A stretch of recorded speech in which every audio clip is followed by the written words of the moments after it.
आप देख रहे हैं यो मनी और हमारे साथ विरल भट्ट मौजूद हैं आपकी सभी क्वेरीज को आंसर करने के लिए। आज बात करते हैं कुछ और व्यूअर्स से। मेहुल पटेल हमारे साथ हैं फोन लाइन पर। इनफैक्ट माफ कीजिए, एसएमएस के थ्रू इन्होंने सवाल भेजा है। इनकी जो मंथली एसआईपी है वो 25,000 रुपये महीना की है। पोर्टफोलियो की वैल्यू 20 लाख ऑलरेडी हो चुकी है। सालाना 10% स्टेप अप भी कर रहे हैं और 15 से 20 साल का इनका होराइजन है। जानना चाहते हैं कितना एक्यूमुलेशन कर पाएंगे। 25,000 की एडिशनल एसआईपी भी इनको करनी है, वो किन फंड्स में करें। तो टोटल एसआईपी अमाउंट उस केस में इनका 50,000 हो जाएगा। अभी एक्टिव एसआईपीज कौन सी हैं?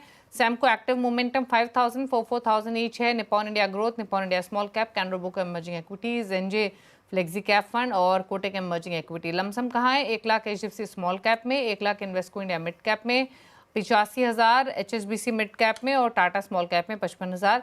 इसके अलावा स्टॉक्स में भी इन्वेस्टमेंट है। आरडी में मंथली 4,000 का इन्वेस्टमेंट, एनएससी में मंथली 20,000 का इन्वेस्टमेंट है। गोल्ड में 4 लाख का कॉर्पस है। यहाँ भी ये 2 लाख सालाना निवेश कर रहे हैं।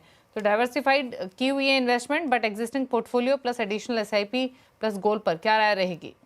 देखिए, डाइवर्सिफिकेशन आपने कहा, सही कहा दीपाली के, डाइवर्सिफिकेशन अच्छा है। डेट और इक्विटी दोनों का एलोकेशन काफ़ी अच्छा किया है। फंड्स के बारे में बात करें, फंड्स टोटल 10 फंड्स हैं, लमसम और एसआईपी मिला के। 2-3 फंड्स नए हैं, मुझे लगता है अभी थोड़े टाइम पहले ही शुरू किया होगा, तो रिव्यू करते रहिए। स्पेशली एनजे का फ्लेक्सी कैप फंड और सैमको का एक्टिव मोमेंटम फंड, इस पे नज़र रखिए कैसे परफॉर्मेंस होता है, बेंचमार्क से कैसे होता है, ओवरऑल पीयर फंड से कैसा उसका परफॉर्मेंस है। और अगर लगता है कि परफॉर्मेंस ठीक नहीं है तो उसमें बदलाव करिए। पर अभी के लिए कंटिन्यू रखिए, पर रिव्यू करते रहिए।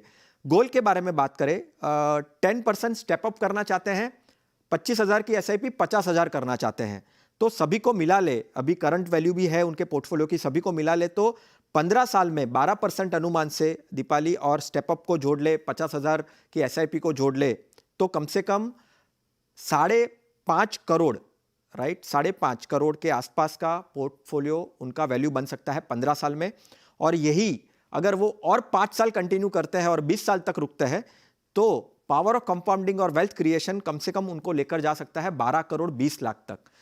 यही एसआईपी का इंक्रीज, यही स्टेप अप 5 साल को इंक्रीज करना ऑलमोस्ट डबल कर सकता है उनका पोर्टफोलियो का वैल्यू। तो ओवरऑल गोल के पॉइंट ऑफ व्यू से यही पोर्टफोलियो को अगर वो कंटिन्यू रखते हैं तो काफ़ी अच्छी तरीके से वो वेल्थ क्रिएशन कर पाएंगे।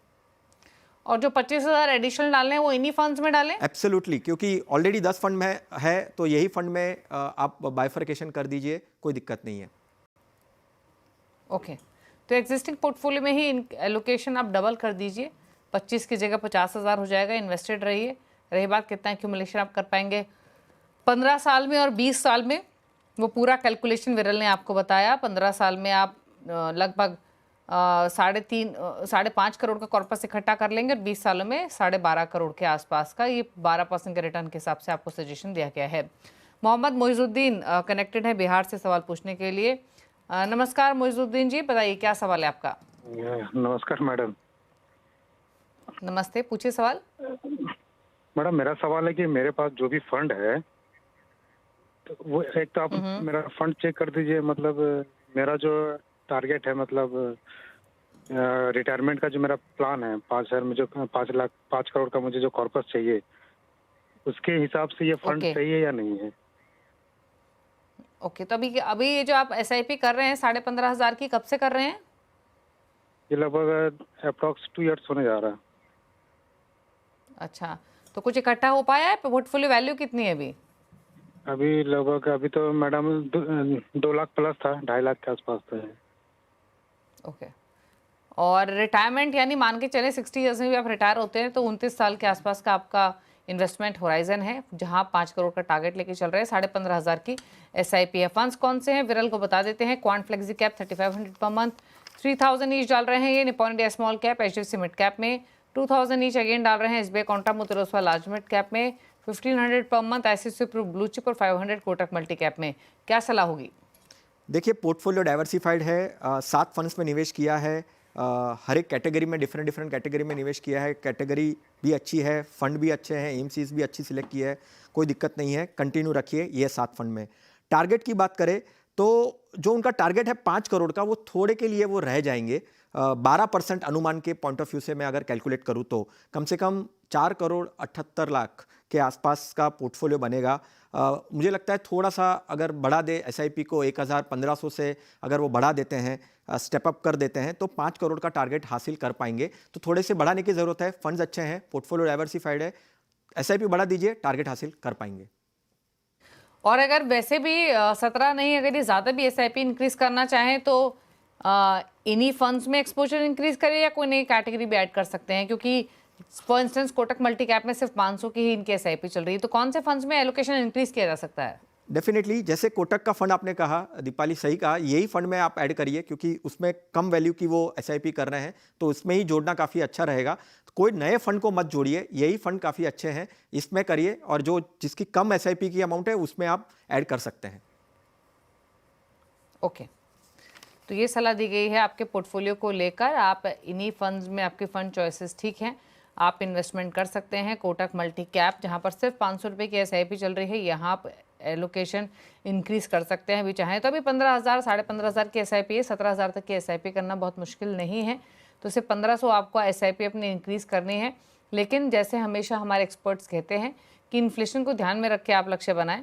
जो वैल्यू आज 5 करोड़ की है वो 29 साल बाद नहीं होगी, तो उस स्थिति में भी आपको उस तरीके से प्लानिंग करनी होगी। तो ये सलाह आपके लिए रही। Quant flexi cap, Nippon India small cap, HDFC mid cap, SBI contra invested रहिए। Muthoot Oswal mid cap, ICICI Pru blue chip, Kotak multi cap. Kotak multi cap में आप एलोकेशन डेफिनेटली इंक्रीज कर सकते हैं। फिर आप 29 साल में अगर 17,000 तक के एसआईपी करेंगे तो अपने 5 करोड़ का लक्ष्य आप बखूबी हासिल कर लेंगे। ये सलाह है आपके लिए। अच्छा विरल, एक चीज़ बताइए, अब जैसे मार्केट रिसेंटली हल्का हुए हैं, म्यूचुअल फंड्स की परफॉर्मेंस भी इम्पैक्ट हुई है, जो नया पोर्टफोलियो क्रिएशन देख रहे हैं वो भी कौन सी 3-4 थीम के साथ जा सकते हैं? प्लस क्या अभी कॉन्स्टिट्यूशन लार्ज कैप फंड्स का या फ्लेक्सी कैप फंड्स का या बैलेंस फंड्स का ज़्यादा रखना चाहिए करंट मार्केट सिनेरियो को देखते हुए?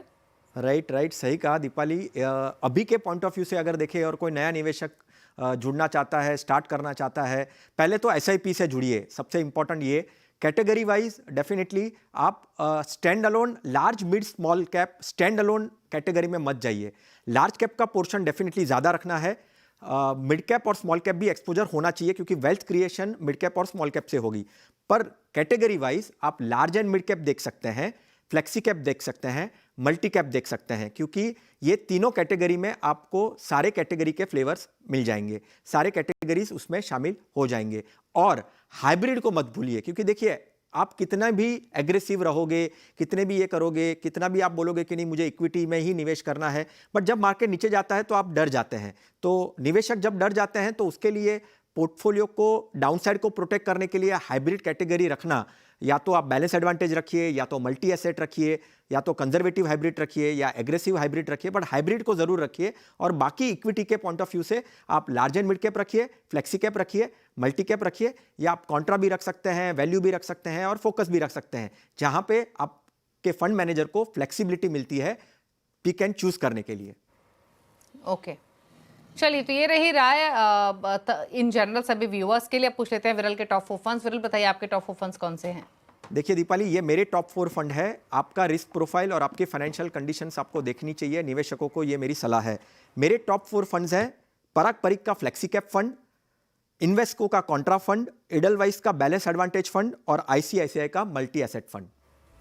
ओके, तो ये रहे विरल के टॉप 4 फंड्स आपकी स्क्रीन पर। इसी के साथ शो को समेटने का समय हो गया है। शुक्रिया विरल आने के लिए शो में और सभी क्वेरीज को आंसर करने के लिए। इसी के साथ एक ब्रेक के बाद भी खबरें जारी हैं। यौमनी में इतना ही। नमस्कार।